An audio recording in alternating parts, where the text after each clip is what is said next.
Hola a todos, mi nombre es Daniel y vengo a presentarles la sección 10.6 titulada Otros problemas de conducción de calor. En esta sección lo que vamos a hacer es generalizar un poquito más lo que habíamos hecho en la sección anterior.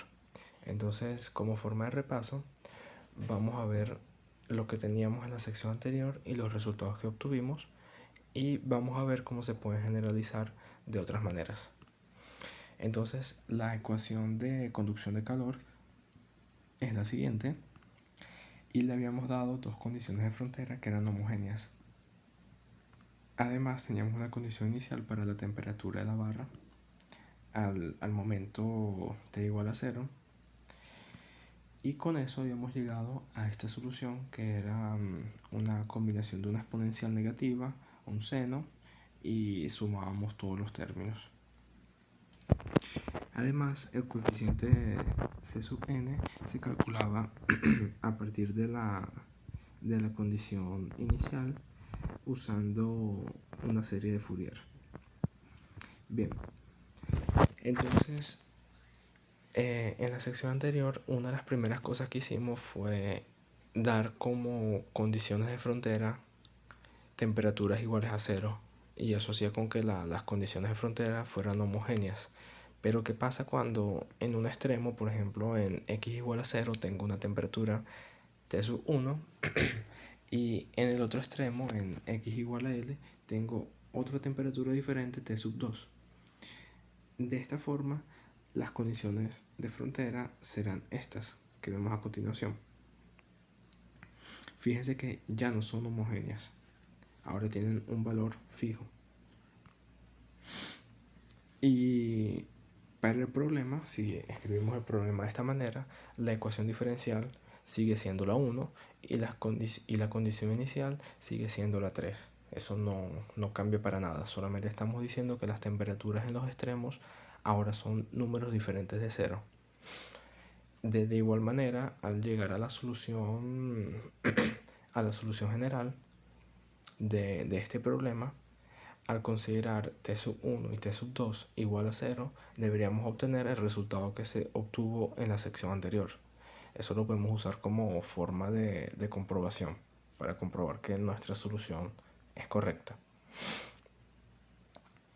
Entonces, aquí para resolver este problema hay que pensar un poquito más en el problema físico que estamos usando. Tenemos una varilla que tiene los extremos a una cierta temperatura. O sea, lo podemos ver como un reservorio de temperatura donde está fijo. En esos extremos la temperatura se mantiene constante, y el resto de la varilla al inicio tiene una temperatura que es diferente a la de los extremos. Puede ser igual en toda la longitud de la varilla o puede ser diferente a trozos, pero en sí ella es diferente a la temperatura que tienen los extremos.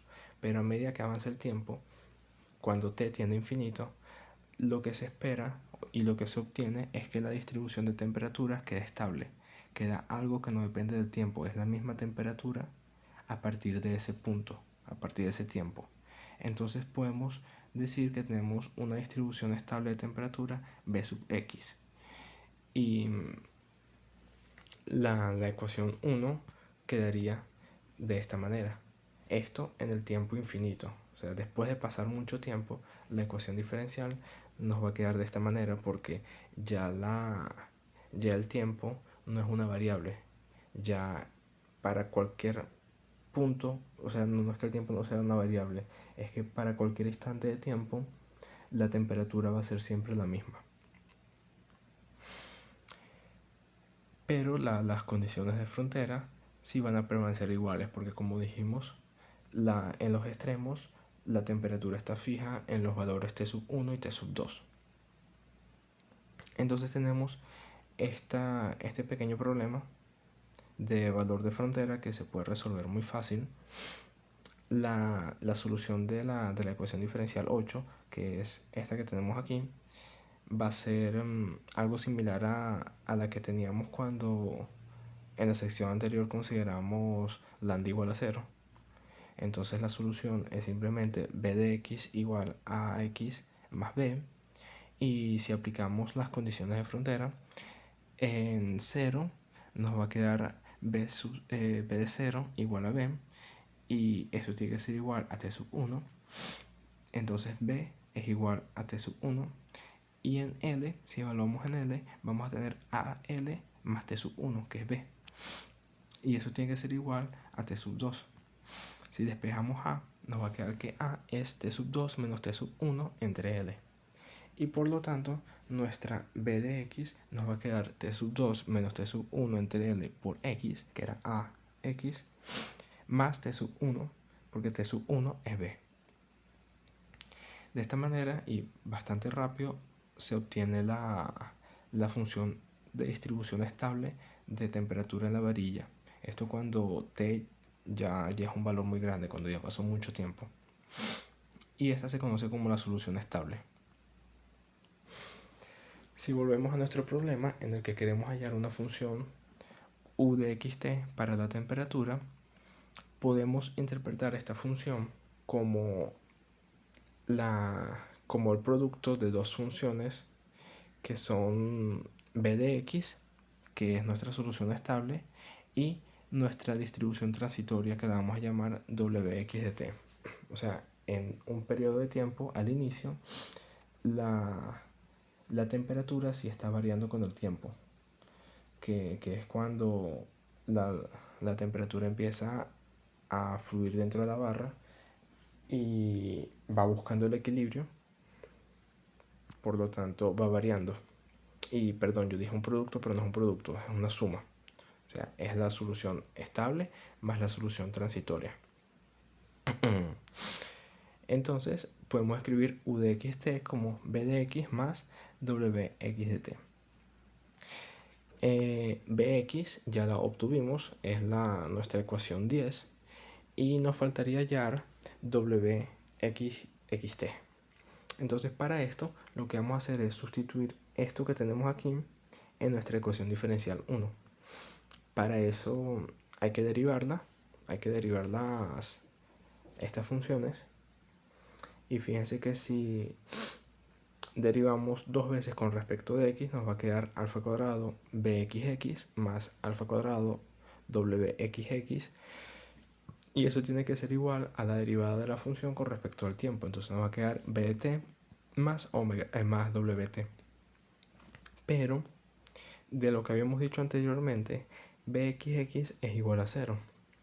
Además, como b no depende de t, entonces b de t también es 0, que eso es lo que escribo aquí. Y entonces nuestra ecuación diferencial queda un poquito más simple aún. Queda alfa cuadrado por la segunda derivada de w con respecto de x igual a la primera derivada de w con respecto de t. Y si hace un poquito de memoria, esta es exactamente nuestra ecuación diferencial de la conducción de calor, la ecuación en derivadas parciales de la conducción de calor en una varilla. Entonces, aplicando las condiciones de frontera, antes que nada, las vamos a aplicar en esta ecuación 11. Podemos despejar w, pasamos bx hacia este lado restando, y las evaluamos en x igual a 0 y en x igual a l. Vamos a tener que al final nos queda t sub 1 menos t sub 1, y eso es igual a 0, y t sub 2 menos t sub 2 igual a 0. Entonces estamos viendo que las condiciones iniciales para nuestra función wx de t son condiciones homogéneas, y la ecuación en derivadas parciales es exactamente a la ecuación 1, que es la ecuación que resolvimos en la sección anterior. Por lo tanto, lo que estamos obteniendo es, ya se me olvidó comentarle algo más, perdón, las condiciones iniciales. De la misma manera, evaluamos en t igual a 0, y nos va a quedar ahora que la distribución inicial de temperaturas es f de x menos b de x, que f de x la conocemos y b de x la acabamos de calcular. Entonces ahora sí, para resolver el problema transitorio, tenemos la ecuación diferencial 12, que es exactamente igual a la ecuación diferencial 1, pero con la variable w, y las condiciones de frontera 13, que son condiciones de frontera homogéneas, y la condición inicial 14, que es la que tenemos aquí, que está compuesta por dos funciones que conocemos. Como este problema es exactamente igual al de la sección anterior, pero ahora con la distribución de temperaturas como u de x0 igual a f de x menos b de x, vamos a obtener la solución muy rápida porque ya la habíamos calculado. Como u de x de t es igual a bx más wx de t, la solución es la siguiente. Esta primera parte corresponde a b de x, que es lo que habíamos calculado en las primeras diapositivas, y esta segunda solución es lo que corresponde a wxt. Fíjense que es exactamente la misma solución que habíamos obtenido en la sección anterior, porque es exactamente la misma ecuación diferencial y las condiciones son igualmente homogéneas. No hace falta repetir todos los cálculos nuevamente, sería una pérdida de tiempo. Además, para calcular los coeficientes c sub n, lo que vamos a hacer es calcular la serie Fourier de senos, donde ahora en vez de aquí tener solamente f de x, tenemos f de x menos b de x, que es lo que comentábamos aquí arriba. Bien, por último, porque ya tenemos nuestra u de x de t y tenemos cómo calcular nuestros coeficientes, lo que podemos hacer es confirmar que esta solución sea la correcta. Para eso, lo que podemos hacer es comprobar que cuando t1 y t2 son 0, tenemos la solución de la sección anterior. Entonces fíjense, si t2 y t1 es 0, todo esto es 0 y esta nos queda, esta sumatoria es exactamente igual a la sumatoria que teníamos en la sección anterior. Por lo tanto, por aquí vamos bien. Luego con los coeficientes, en la sección anterior habíamos obtenido esta misma integral, pero no estaba este término de aquí. Pero si t2 y t1 son 0, se anula y nos queda solamente f de x, que es exactamente lo que teníamos antes. De esta manera, estamos comprobando todo este proceso que habíamos hecho hasta ahorita y vemos que es correcto. Ahora vamos a pasar a un ejemplo bastante sencillo. Tenemos un problema de conducción de calor, nos dan esta ecuación en derivadas parciales. Fíjense que aquí estamos tomando alfa cuadrado igual a 0. Tenemos alfa cuadrado igual a 0, perdón, me dio un ataque de tos. Tenemos una condición inicial que es igual a 20, o sea, sería tenemos una condición de frontera que en x igual a 0 es 20 y en x igual a 30 es 50. Nuestra varilla tiene una longitud L de 30. Y ahora sí una condición inicial que en t igual a 0 la función f de x es 60 menos 2x.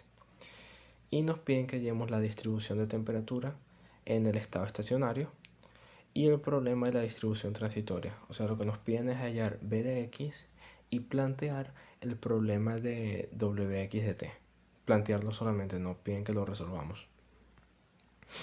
Entonces, como b0 es igual a 20 y b30 es igual a 50, podemos usar la ecuación 10, que era nuestra ecuación de b de x, para hallar la solución estable. Sería simplemente sustituir, aquí teníamos t sub 2 menos t sub 1 entre L, t sub 2 es 50, t sub 1 es 20 y L es 30, más t sub 1 es 20, entonces nos queda x más 20. Y aquí les recuerdo que alfa cuadrado es igual a 1. Por lo tanto, la solución transitoria debe satisfacer las siguientes condiciones. Debe satisfacer la ecuación de derivadas parciales wxx igual a wt. Si nuevamente tenemos alfa cuadrado igual a 1, entonces no se considera aquí.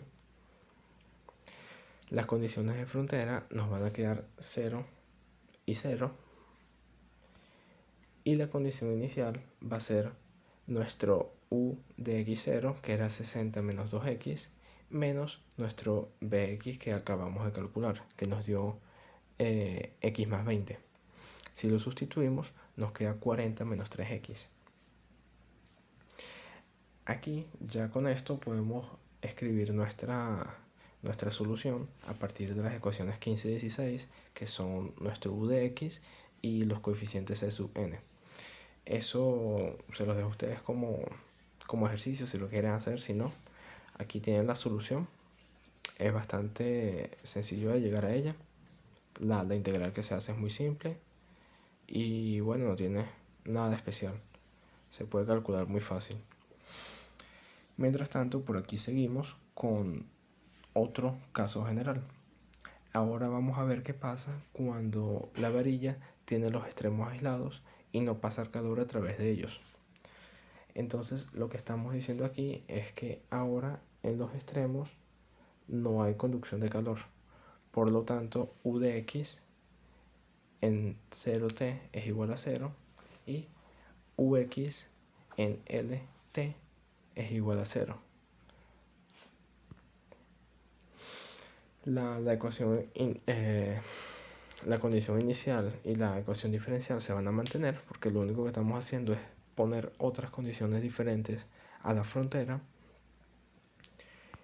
Entonces, al aplicar la separación de variables, como habíamos hecho en la sección anterior, obtenemos nuevamente estas dos ecuaciones que van a tener soluciones para diferentes valores de lambda. Hay que revisar para cuáles de ellos la solución existe y es diferente de la trivial. Entonces lo primero que vamos a hacer es aplicar las condiciones de frontera a esta definición como u de x de t igual al producto de dos funciones. Entonces nos va a quedar que ux evaluada en 0 para cualquier t es x' de 0 por t de t, pero como ya habíamos visto en la sección anterior, t de t no puede ser 0, entonces x' tiene que ser igual a 0. Y lo mismo ocurre para cuando evaluamos en L. Vamos a tener que x' de L tiene que ser igual a 0. Esto para no obtener la solución trivial. Entonces vamos a tener esta ecuación diferencial y estas condiciones de frontera. Y buscaremos cuáles valores de lambda nos dan una solución x de x diferente de 0. O sea, una solución que no sea la trivial. Bien, entonces, si nuestro lambda es igual a 0, la ecuación diferencial va a quedar la segunda derivada de x igual a x. Como ya habíamos visto, la solución de esto es ax más b. Y si la derivamos, porque ahora hay que aplicar las condiciones de frontera en la derivada de nuestra solución, no en la solución, entonces nos va a quedar que x' de x es igual a a. Como x' de x es igual a una constante, significa que en cualquier punto que evaluemos vamos a tener siempre esa constante. Y esa constante tiene que ser igual a 0. Entonces nos está diciendo que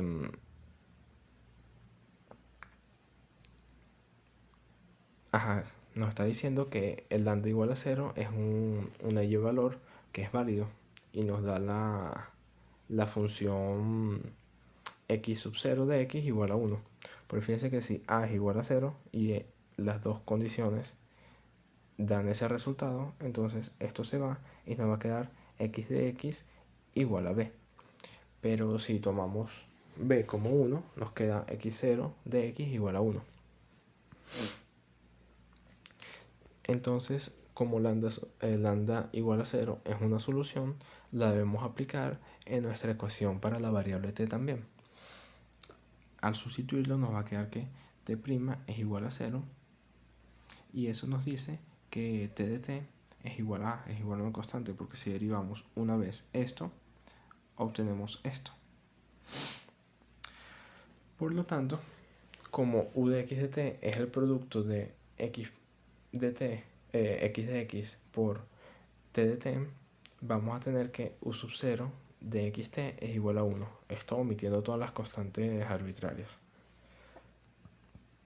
Si no las queremos omitir, aquí en vez de 1 pondríamos una constante solamente, porque si tenemos el producto de dos constantes diferentes, podemos definir ese producto como una nueva constante.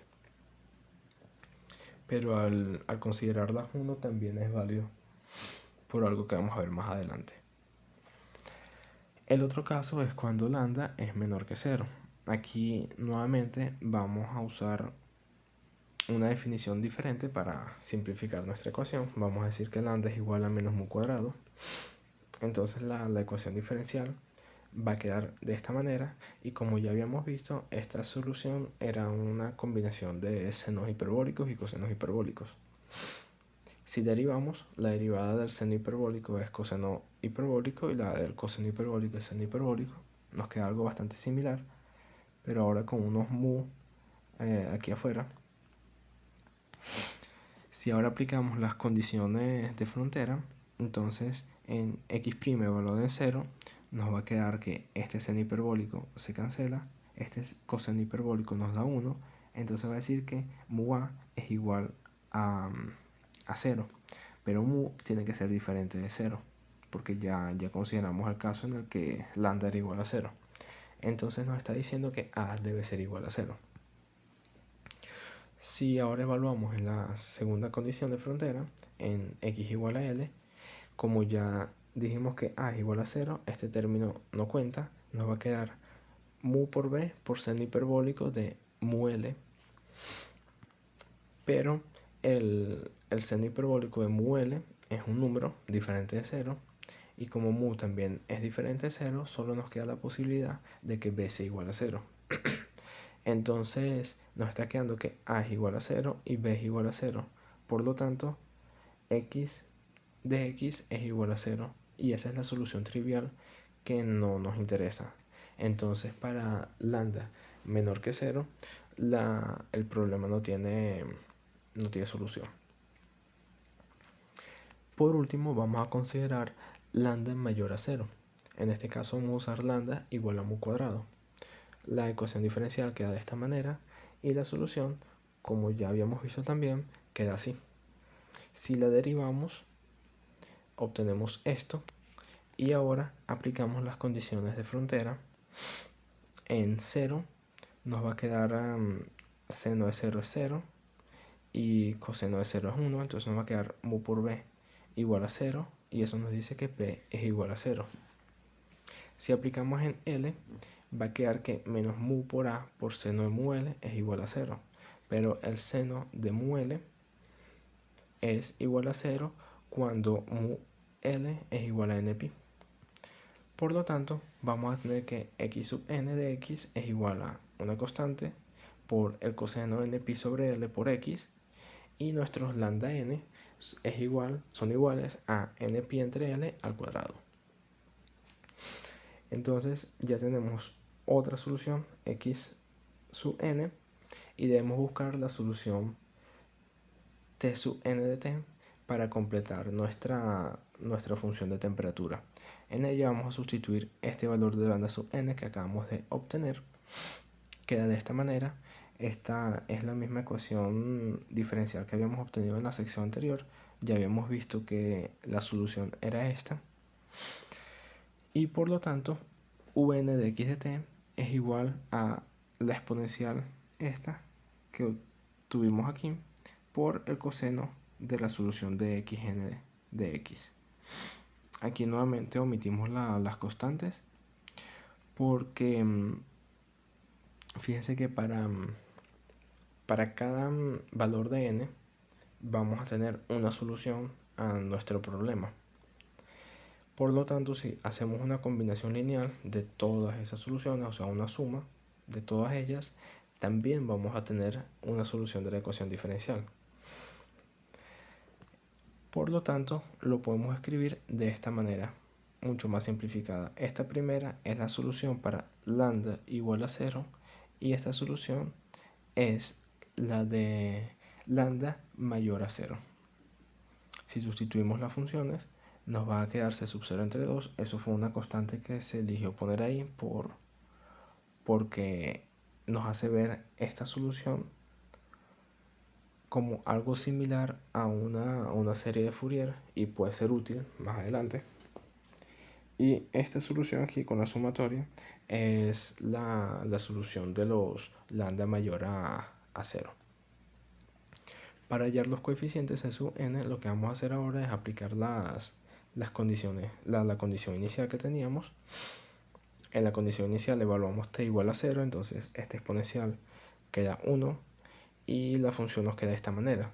Y entonces lo que les comentaba hace poco era que al elegir esta constante como c sub 0 entre 2, esta función toda nos quedaba como una serie de Fourier de cosenos.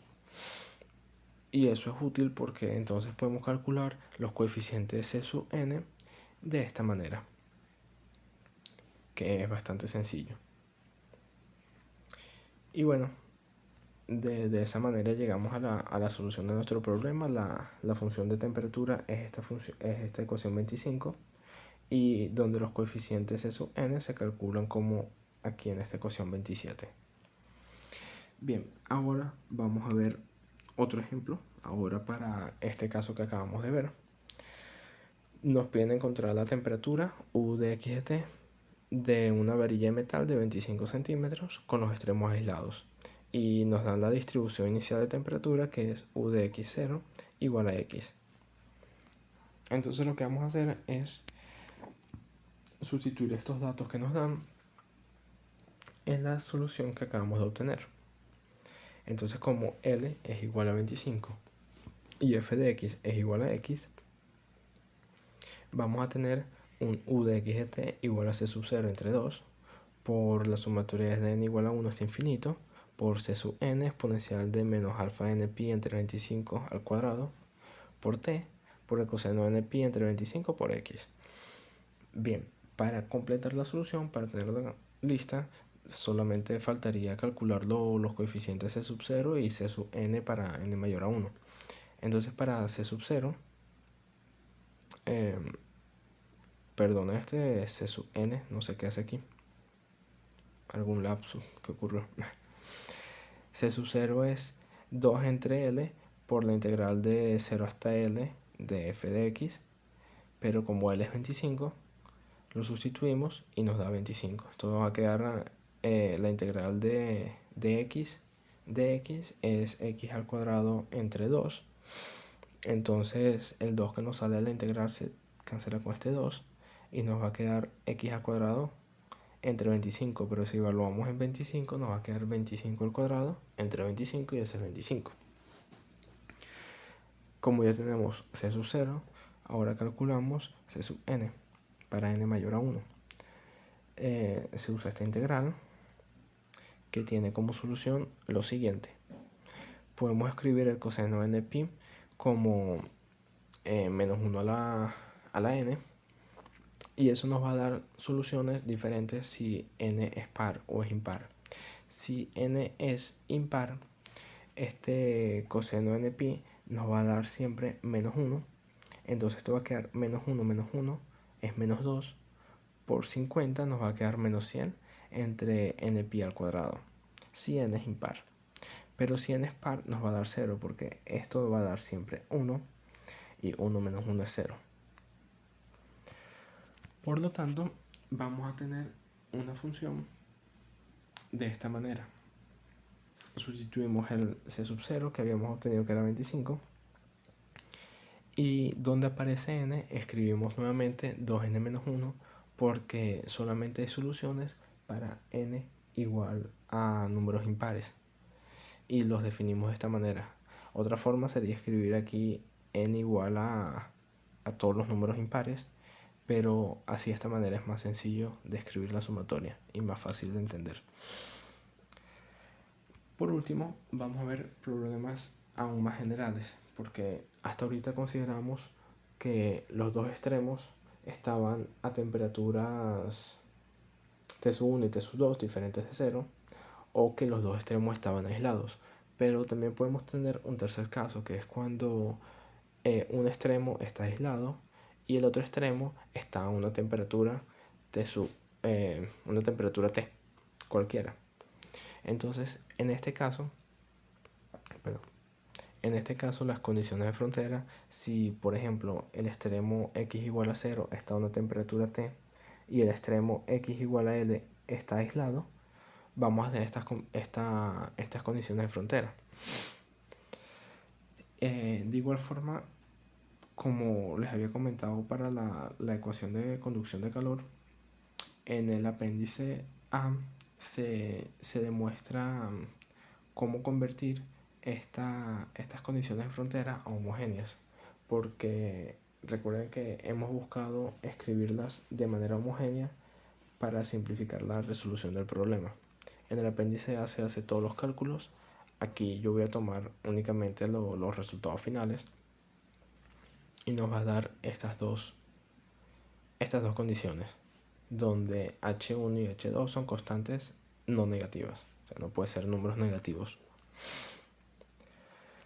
Nuevamente la ecuación diferencial 1, que era la ecuación de conducción de calor, y la condición inicial 3 no van a cambiar. Entonces, al separar variables, vamos a obtener esas ecuaciones que solo dependían de x y la ecuación que solo dependía de t. Y vamos a poder usar estas condiciones de frontera para hallar condiciones de frontera para 18, que era la ecuación que dependía solo de x, y calcular los valores de lambda, como se venía haciendo. Consideramos un lambda menor que 0, un lambda igual a 0, un lambda mayor a 0. Vemos cuáles de ellos no nos dan soluciones triviales, y los que no den soluciones triviales evaluamos ese lambda en 19 y luego hallamos la función del tiempo de temperatura haciendo el producto entre las dos soluciones, la solución de 18 y la solución de 19. Aquí les tengo cuáles son las condiciones de frontera para 18. Ellas se van a convertir en esta y en esta. Y bueno, después buscamos los valores de lambda y hacemos el producto, como les había comentado. No extiendo más este problema porque la serie que se obtiene no es estudio de este capítulo. Según lo que leí, se va a estudiar en el capítulo 11. Ahí es donde se ve su utilidad y cómo llegar a ella. Así que por ahora dejo este problema así. Y bueno, eso fue todo. Espero que hayan entendido. Cualquier duda pueden preguntar. Gracias y saludos.